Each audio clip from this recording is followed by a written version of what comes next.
Dear students, today we will be doing another topic of Unit 4, which is monitoring and controlling a project. Monitoring and controlling is an important aspect of any project management. Control by wandering around or involvement is good only for small projects. But for large project, we need some form of formal control. For effective control, the project manager needs a single information system to collect data and report progress on cost, schedule, and performance parameters. As you all know, these three are the prime objectives of any project management, that they have to monitor the cost, schedule, and performance parameter. Then what could be the structure of a project monitoring information system? So a PMIS involves determining what data to collect, how and when and who will collect the data, analysis of the data, and reporting current progress. Now, what data are collected? Typical key data collected are actual activity duration times, resource usage and rates, the actual cost, which are compared against planned times, resources and budgets. Since a major portion of monitoring system focuses on cost or schedule concerns, a project manager can collect data to answer the following questions. What is the current status of the project in terms of schedule and cost? How much will it cost to complete the project? When will the project be completed? What, who, and where are the causes for cost or schedule overrun? Are there potential problems that need to be addressed now? What did we get for the rupees spent? So the project manager needs to collect data in the following aspect. Collecting data and analysis is the second point. With the determination of what data are collected, the next step is to establish who, when, and how the data will be assembled. In this phase, it is decided that will the data be collected by the project team, contractor, or independent cost engineers, or project manager, or will the data be derived electronically from some other form of data such as cash flows, machine hours, labor forms, or materials in place? Should be reporting period to be 1 hour, 1 day, 1 week, or what? Electronic means of collecting data have improved data assembly, analysis, and dissemination. Various software and tools are available to analyze the customized collected data and present it in the form required for monitoring and identifying sources of problems. So this was the second step in which we collect data.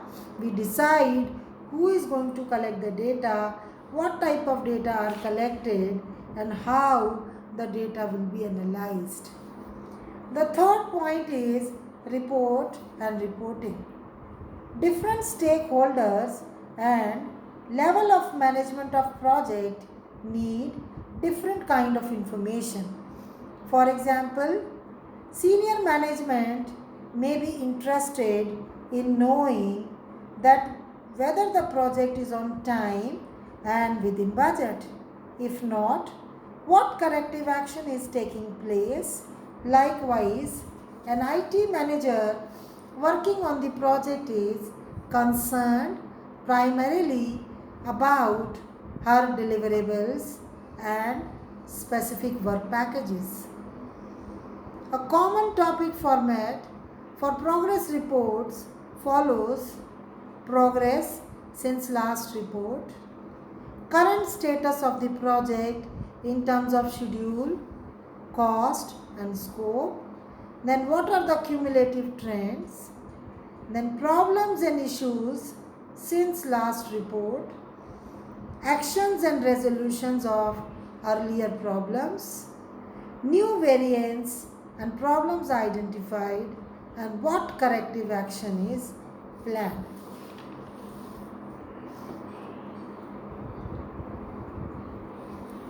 Then what is project control? Control is the process of comparing the actual performance against the plan to identify deviations, evaluate possible alternative course of actions, and take corrective action. And the steps for project control involves: first step is setting a baseline plan. The baseline provides us a base for measuring performance. It can be derived from the cost and schedule information found in work breakdown structure and time sequence data from the network and resource scheduling decision to prepare a time-phased baseline. So what do we need to prepare a time-phased baseline? We have to define the work, what work needs to be done, identify time to complete a work or package, so how long the work package will take to complete. Then identify a time-phased budget to complete a work package. So we have to identify the cost. Identify resources needed to complete a project. So this is the answer of how much resources are required to complete a project. Then identify a single person who is responsible for the work. And identify monitoring point for measuring performance. So how well your project is going. So this is how, whenever we make a time-phased baseline, we decide what work needs to be done, how long it will take to complete the work package, then what should be the cost, the time-phased budget of the work package, how much resources are needed to complete the project, who is going to be the responsible for the project, and how well the project is performing. Step 2 is measuring progress and performance. Now time and budget are quantitative measure of performance which can be easily measured. The time performance can be measured through critical path, that is critical path early, on schedule or late. And how do we measure performance? Measuring performance against budget is comparatively difficult. So earned value is necessary to provide a realistic estimate of performance against a time-phased budget. Earned value is defined as the budgeted cost of the work performed. Step 3 is comparison of plan against action. Periodic monitoring and measuring the status of the project allows for comparison of actual versus expected plans. It is important that timing of status reports be frequent enough to allow for early detection of variations from plan and early correction of causes. Usually, status reports should take place every 1 to 4 weeks to be useful and allow for proactive action. And the last step is taking action. If deviations from plans are significant, corrective action will be needed to bring the project back in line with the original or revised plan. In some cases, conditions or scope of the project can be changed to take the corrective action. Now, how do we monitor time performance? So, we have various tools to monitor the time performance. The first is Gantt chart, also known as bar chart. These are the tools used for monitoring and communicating project schedule status. The Gantt chart used for such purpose are called tracking Gantt chart, which is most favored and used tool for project tracking the schedule performance. They are easy to understand and they have visual format on which on x-axis we define the time parameter and on y-axis we just write down the activities involved in a project. The next tool for monitoring the project performance is through control chart. This chart is used to monitor past project schedule performance and current performance to estimate future schedule trends. In this chart, this chart is a plot, the difference between the scheduled time on the critical part at the report date and the actual point on the critical path.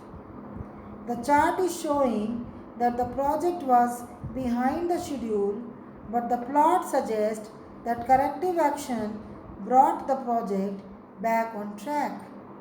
If the trend is sustained, the project will come in ahead of schedule because the activity schedule times represent average durations. 4 observations trending in one direction indicate there is a very high probability that there is an identifiable cause that should be located and action should be taken.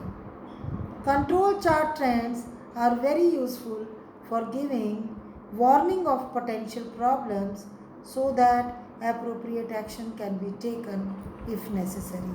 So that's all about monitoring the time performance. Thank you very much.